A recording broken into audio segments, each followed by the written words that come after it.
the automotive industry is beginning to change. When Tesla started building electric cars, people were at first skeptical. Electric cars at the time were slow, had a limited range, and just looked straight up weird. It seemed that Tesla cars were simply going to be another one of these. But this wasn't to be the case. After a while, word began to spread that these new electric cars drove well, had enough range for daily driving, and were quick. Before long, there was a cult following of the Tesla Motor Company. In the mid to late 2010s, recognition began to grow until the average Joe knew what a Tesla was when he saw it on the road. As we approach the end of the 2010s, other car companies have stopped laughing at Tesla and have realized that electric cars are here to stay. If they don't get it now, they'll soon be missing out on a huge market in the future. In this video, we'll take a look at some of Tesla's competitors. First, we should define what should be considered a competitor. For this case, I'm referring to new, fully electric cars from established companies. So not companies like Faraday Future, Lucid Motors or Byton, or older cars such as the BMW i3 or Nissan Leaf. And for this video, we'll be taking a look at the higher end specs of each competitor. The mission for the I-Pace is to be the most refined electric car, according to Jaguar's marketing team anyway. For example, during the design phase, each car went through 8 weeks of continuous vibration testing. The I-Pace features a 90 kWh battery and 2 motors that generate a combined power of 294 kilowatts and 700 Newton meters of torque. This will propel the car from 0 to 100 km an hour in 4.8 seconds. The I-Pace is up to 480 kilometers of range, and DC fast charging will take over 2 hours. What makes the I-Pace a little different is its dimensions. With the freedom given by the absence of a conventional engine, a few changes have been made. For starters, the hood of the car is very short, and the cabin has been extended forward so it stops over the front wheel arch. This was done to give more room for the interior. Not even the Model X or Model S have been designed with this in mind. The estimated release is mid-2018, starting at $100,000 for the base model. By 2025, Jaguar wants all of its new cars produced to be electric in one form or another.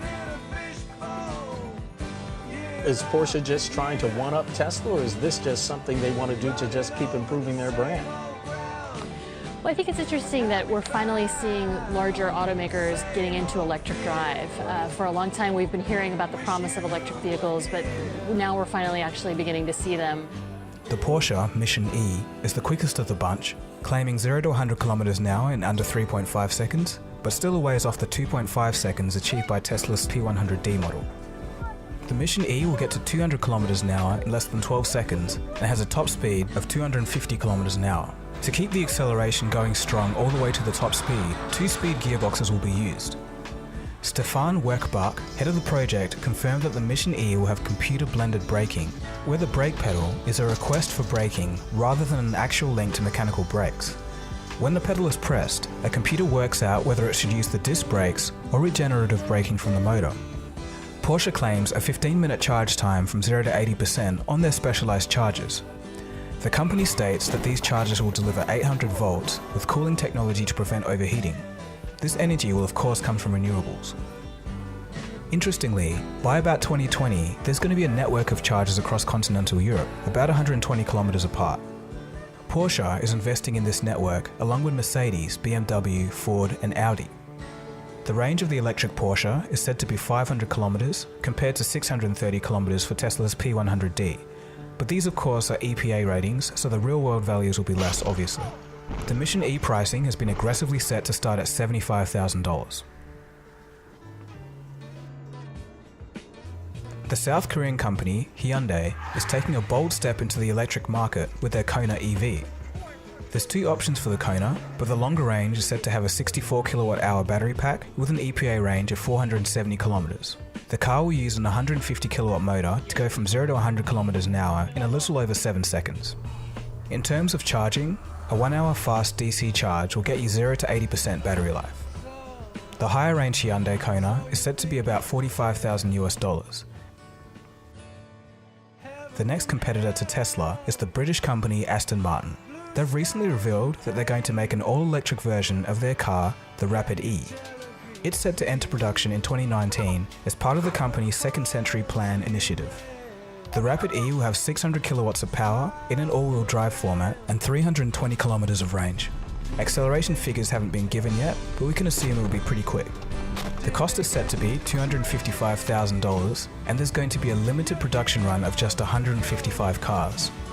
Aston Martin's president and CEO, Dr. Andy Palmer, actually took a dig at Tesla directly. Quote, "Most of the people buying a Model S are buying it fully loaded. They're not limited by their cash, they're limited by the offer. We're looking to those people looking for something above Tesla. That consumer probably isn't looking for ludicrous mode. Our offer will have very credible acceleration, equal to a gasoline Aston Martin, but you'll be able to drive the car rapidly all the way around Nuremberg without it derating or conking out on you." End quote. And shots fired. Aston Martin is teaming up with the Chinese firm Li Eco to develop the electric car. Mercedes is also getting in on the action with their new car, the EQ. The German automaker says that its battery capacity is over 70 kilowatt hours with a range of about 450 kilometers. As for power, Mercedes says that the EQ is equipped with 2 electric motors on the front and rear axles for a total combined power output of 300 kilowatts. The automaker claims that this will drive the car from 0 to 100 kilometers an hour in under 5 seconds. The pricing starts at $76,000 and the car is set to be arriving in 2019. Audi also has their sights set on an electric future, starting with their e-tron Quattro SUV. The company says that the e-tron Quattro has around 442 kilometers of range on a 95 kilowatt hour battery pack. The all-electric SUV is equipped with 3 electric motors for a total output of 320 kilowatts, pushing the car from 0 to 100 kilometers an hour in 4.8 seconds. DC fast charging will load up the battery in just 50 minutes. The car will start at $100,000 in Germany, but international pricing is currently unknown. The new all-electric Audi is set to be coming in late 2018. So as you can see, the competition for Tesla is heating up in the all-electric space. No matter the outcome, this is ultimately a good thing. The industry has been forced to move, and in the long run, consumers win. But with all of that being said, there's something that Tesla has that the others don't. The Tesla brand name, if public sentiment remains the same after the Model 3 snags. Currently, Tesla stands for something. They're far and away the leader when it comes to all-electric vehicles, and they have a vision that goes with that. But ultimately, only time will tell who will be the leader in electric cars in the future.